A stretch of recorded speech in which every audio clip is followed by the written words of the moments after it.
आज आपण श्री नवनाथ भक्तीचा अध्याय 12 पाहणार आहोत.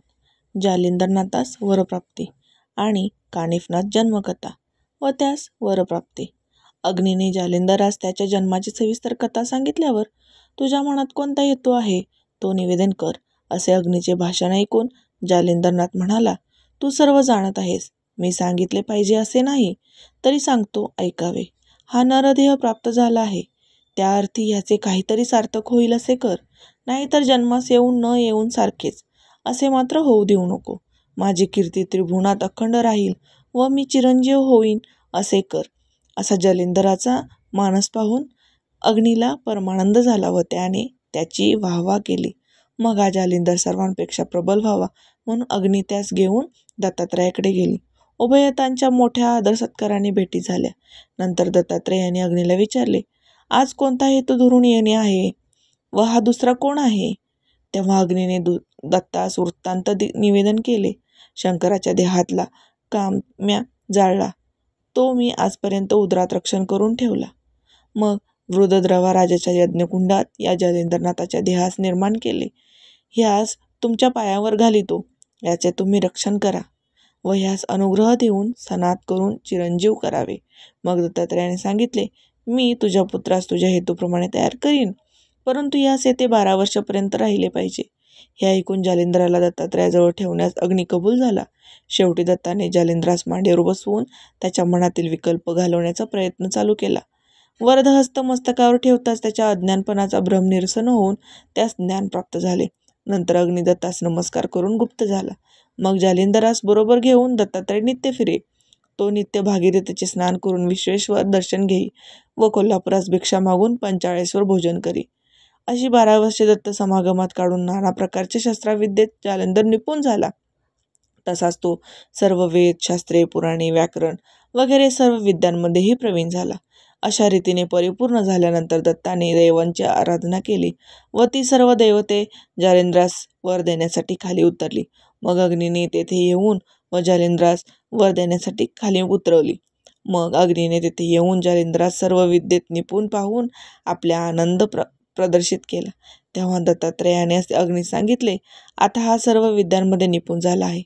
आता देवते म्हणून प्रसन्न करून घेतल्यावर त्यास भेटवून त्यांच्यापासून वर देवावे. हे ऐकून अग्नीने त्यास खांद्यावर बसवून त्रिभुवनातील देवते दाखवली. मागे मच्छिंद्रनाथाचे ज्या देवतास अनुकूल करून वर मागितला होता, त्याच देवतांनी जालिंदरास वर दिले.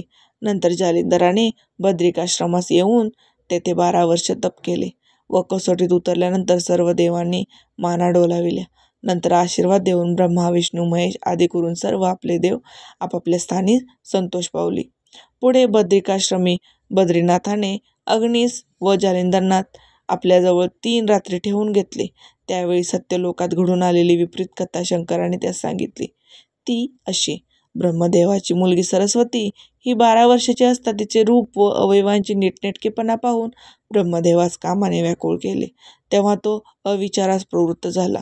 तो तिच्या मागे लागला आणि धावताना वीर्यपात झाला. तेव्हा वाऱ्याच्या नेटासरसा वीर्यबिंदू हिमालयाच्या वनात एक हत्ती होता, त्याच्या कानात पडला. त्यात प्रबुद्ध नारायणाने संचार केला. ह्या गोष्टी युगेच्या युगे लोटली तरी तो हत्ती जिवंत होता.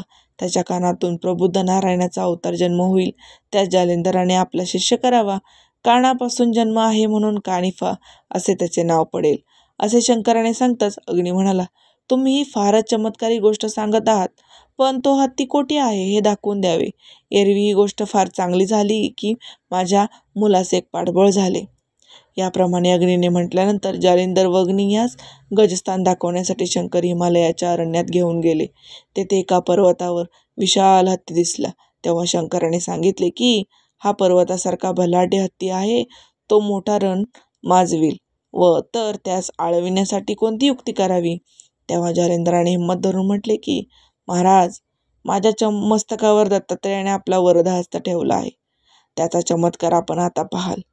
प्रळयकालाच्या काळही जेरीस येऊन उगीच बसेल. मग या हत्तीचा काय हिशोब, असे म्हणून त्याने झोळीतून चिमूटभर भस्म घेतले आणि मोहिनी अस्त्राचा मंत्र मोहून व स्पर्शास्त्र मंत्रून तो भस्म हत्तीवर टाकला. तेव्हा एवढा मोठा बलाढ्य गज पण अगदी नरम पडला. मग जालिंदर त्यांच्याजवळ एकटा कानिफास आणाव्यास गेला. तो अगदी जवळ जाऊन हत्तीस म्हणाला की तुझ्यासारखा धैर्यवान कोणी नाही. तुझ्या कानात दिव्य रत्न निर्माण झाले आहे. आता हे समर्थ प्रबुद्ध नारायण, तू हत्तीच्या कानात निर्माण झालास म्हणून तुझे नाव कानिफा असे ठेवले आहे. यावर सत्वर बाहेर या. जालिंदराचे वचन ऐकून कानिफा म्हणाला, महाराज गुणनिधी स्थिर असावे. मग हत्तीच्या कानाच्या येऊन कानिफाने जालिंदरास नमस्कार केला. त्याचवेळी ती 16 वर्षाची महातेजस्वी मूर्ती जालिंदराने हातात घेऊन कानातून खाली जमिनीवर घेतली. मग त्यास खांद्यावर बसवून शंकरापाशी नेले व खाली उतरून शंकर व अग्नीला नमस्कार करायला सांगितले. हे ऐकून कानिफाने त्या व जालिंदरास नमस्कार केला. तेव्हा कानिफाने शंकरास प्रेमाने मांडीवर बसवले व त्याचे मुके घेतले. पुढे त्यास अनुग्रह देण्यासाठी जालिंदराने शंकरास विनंती केली. अनुग्रह झाल्या वाचून अज्ञानपणाचा मोड व्हायचा नाही असे मनात आणून शंकराने सुचवल्याप्रमाणे गुरुचे स्मरण करून जालिंदरनाथांनी कानिफाच्या मस्तकावर हात ठेवून कानात मंत्रांचा उपदेश केला. तेणेकरून त्याचे अज्ञान सत्कळ झालेसे नाही. मग 4 जण बद्रिकाश्रमास गेले. तेव्हा राजाने ते काय दिले ते कानिफास द्यावे असे जालिंदरास सांगून अग्निगुप्त झाला. तेथे शंकर 6 महिने पावतो त्यांना भेटत होते. 6 महिन्यात कानिफा सर्व विद्यांमध्ये निपुण झाला. पण संजीवनी वाताकर्षण ही 2 अस्त्रे मात्र जालिंदरास त्यास सांगितले नव्हती. कानिफास अस्त्रे देऊन प्रसन्न करून घ्यावे म्हणून शंकराने जालिंदरास सांगितले. मग जालिंदराने हात जोडून प्रार्थना केली की कानिफा सकल विद्येस निपुण झालास त्यास द्यावेत. ही ऐकून सर्व देवते म्हणाले, तुला आम्ही वरदान प्राप्त दिले, कारण दत्तात्रेयाने तुला विद्या शिकवली व अग्नीचीही मीड पडली.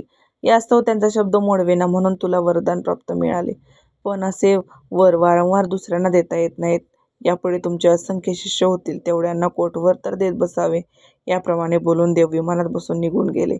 या योगाने जालिंदरास अति क्रोध आला. तो म्हणाला, माझा अनादर करून तुम्ही निघून आपल्या स्थानी चाललात, परंतु माझा प्रताप असा आहे की तो अजून पाहिला नाही. आता चमत्कार दाखवितो असे म्हणून त्याने वाताश्रास योजना केली. तेव्हा प्रचंड वारा सुटून विमाने भलतीकडे जाऊ लागली. मग त्या देवतांनी आपापली शस्त्रे सोडली. तितक्यांचे जालिंदराने निवारण केले. परंतु हरिहर दुरून हा चमत्कार पाहत होते. जालिंदरनाथापुढे अस्त्राचे काही चालत नाही असे पाहून शस्त्रे घेऊन खाली उतरण्याचा देवतांनी निश्चय केला. त्यात प्रथम अग्नीचा प्राण घेण्याचे घाट घातला. शस्त्रे घेऊन ती जमिनीवर उतरली. त्या समयी जालिंदराने कामिनी अस्त्र सोडले. तेव्हा हजारो सुंदर स्त्रिया निर्माण झाल्या. मग त्याने कामास्त्राची प्रेरणा केली. तेणेकरून देव कामातुर होऊन त्या स्त्रियांच्या मागे लागतील. त्याच्यावर स्त्रिया आपले नेत्रकटाक्ष बाण सोडतील. त्यापुढे पळत ते देव त्यांच्या विनवणी करीत पाठीमागे जातील. असे करत त्या बोरीच्या वनात शिरल्या.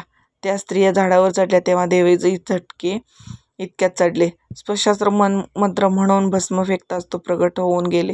तेव्हा देवांचे पाय झाडावर चिकटले. कित्येकांची डोकी खाली वर तर पाय वर अशी अवस्था होऊन ते बोंबू लागले. तेव्हा हरिहर दिसू लागले. आज बरी गंमत पाहावयास मिळाली असे बोलू लागले. इतक्या स्त्रियांनी सर्वांची वस्त्रे सोडून घेऊन त्यास नग्न केले व जालिंदरनाथापाशी त्या वस्त्रांचा एक मोठा ढीग केला. मग जालिंदरनाथांनी कानिफास इशाराने सर्व देव उघडे झाल्याचे जाणवले. यावरून तो त्यास वस्त्र नेसवू लागला. आपली अशी दुर्दशा झाल्यामुळे देवांना पश्चाताप होऊन अतिशय दुःख झाले. त्यास कानिफा म्हणाला, मी गुरुच्या नकळत तुम्हास वस्त्रे नेसवीत आहे, पण ही गोष्ट गुरुंना सांगू नका. तो दर एक देवास वस्त्र नेसवून त्याच्या पाया पडे.